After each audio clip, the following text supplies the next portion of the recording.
Friends, satin moon channel को आपण मानक स्वागत करुअछि। जो व्यक्ति सबुबले मिछ कहूथाए बा कपट आचरण करुथाए तार मुहर कथा अलगा थाए, हेले अंतरर भाव मध्य अलगा थाए। एपरी व्यक्ति माने विश्वासघातक होइथांती। जेतेबेले मुहरे कौनसी आनंदर कथा एमाने कहूथांती सेतेबेले भी सेमानंकर मुहरे आनंदर कौनसी चिन्ह नथाए। सेमानंक मुहरे निराशा स्पष्ट देखा देइथाए। सबु भल कथा और भल उपदेश गोटिए कपटी व्यक्ति को बहुत पिता लगी थाए। विश्वासघातक व्यक्ति माने सबुबले बंधुर छद्म रूप नहीं आसी थांती। सेमाने जीवन रे एपरी गोटिए व्यक्ति सह जड़ित होई जाई थांती। व्यक्तिटी भाबे एहा ठारू भल बंधु मोर दुनिया रे आउ केही भी नाही। से कपटी व्यक्ति जनक सबुबले सुजोग खोजु थांती किपरि मु एहा सह विश्वासघातकता करिबी। निम्न दृष्टि संपन्न सागुणा परी सेमाने सबुबले सरल व्यक्ति को ठकिबा को चेष्टा करती। विषकुंभम पयमुखम परी ठक व्यक्ति सबुबले निजर मन मध्यरे विष भर्ती करी उपरे मिछ हस हसुथाए। मिछ मिठा कथा कही सबुबले किपरि धोका देव ठकिब एई मतलब रे से आसी बंधुता स्थापन करिथाए। सबुठारू दुखर कथा हेउछि आमे जाहाकू निजर सबुठारू अंतरंग भाबू बा सबु स्नेह आदर जहा पाई आमे अजाड़ी देई थाऊ एवं श्रेष्ठ बंधु आख्या देई थाऊ सेई माने ही सबुबले विश्वासघातक साब्यस्त होई थांती।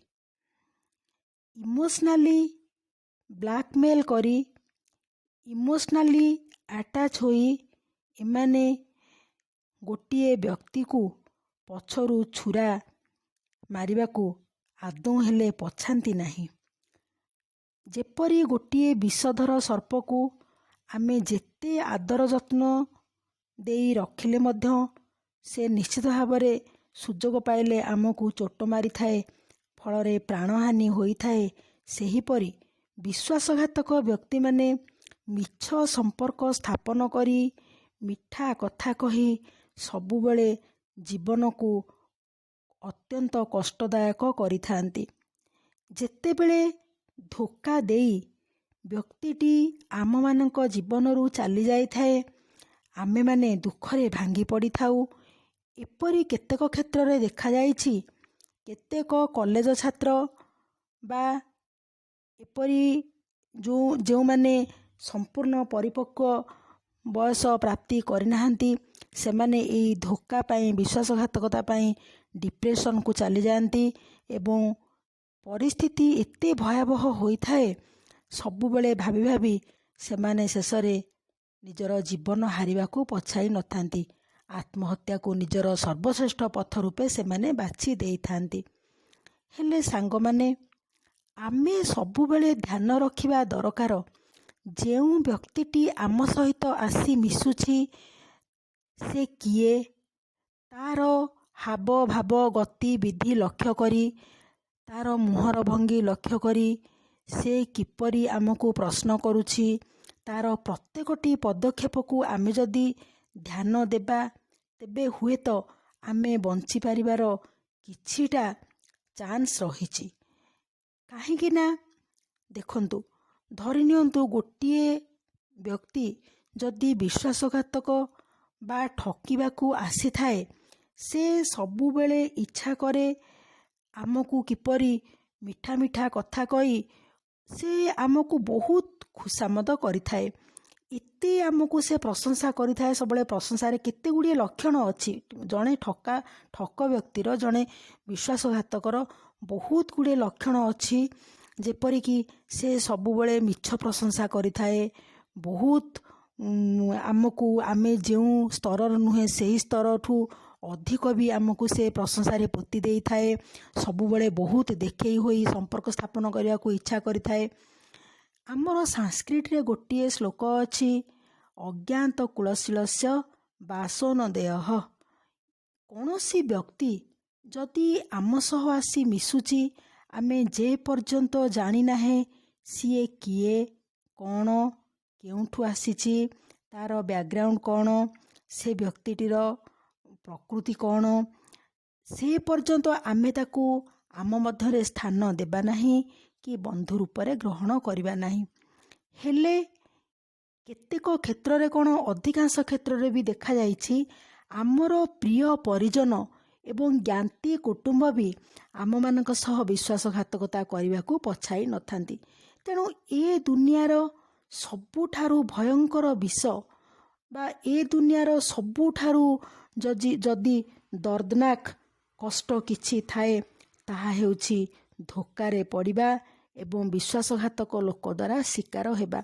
କାରଣ ଆମେ ବି ଜାଣିଛେ, ଯଦି କୌଣସି କାରଣରୁ ଆମର ଶରୀରର କୌଣସି ଅଙ୍ଗ ନଷ୍ଟ ହୋଇଯାଏ ବା କ୍ଷତିଗ୍ରସ୍ତ ହୋଇଥାଏ ବାହାରୁ, ତେବେ ତାହା ହୁଏତ କିଛି ଦିନ ପରେ ପୂରଣ ହୋଇପାରେ ବା ସେ କଷ୍ଟ ଦୂରୀଭୂତ ହୋଇଥାଏ।